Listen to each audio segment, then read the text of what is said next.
Hello, আমরা দেখব কি করে নোট করে রাখতে হয় রিডিং টেস্টে। ওকে, তো নোট করার জন্য প্রথমে আমাদের যে জায়গাটুকু আমরা নোট করে রাখতে চাই এটা আমরা সিলেক্ট করে দেব মাউসের লেফট বাটন চাপ দিয়ে ধরে। দেন রাইট বাটন দিয়ে ক্লিক করব আমরা টেক্সটের উপর। দেন এখান থেকে নোটস। ওকে, দেন এখান থেকে আমরা লিখে দিতে পারবো যে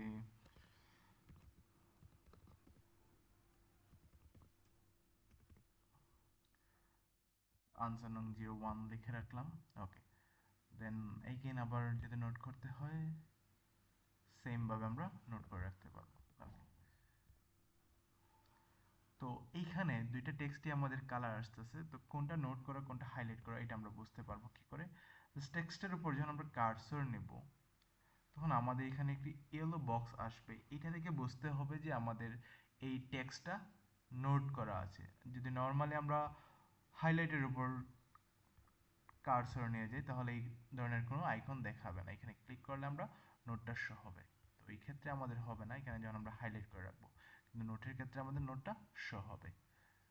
তো আমরা চাইলে আবার নোটটা ক্লিয়ার করে ফেলতে পারবো, জাস্ট এখান থেকে আমরা সেম ভাবে আমরা সিলেক্ট করে ফেলবো। সিলেক্ট করার পর আমরা এখান থেকে রাইট বাটন ক্লিক করবো, দেন ক্লিয়ার অল।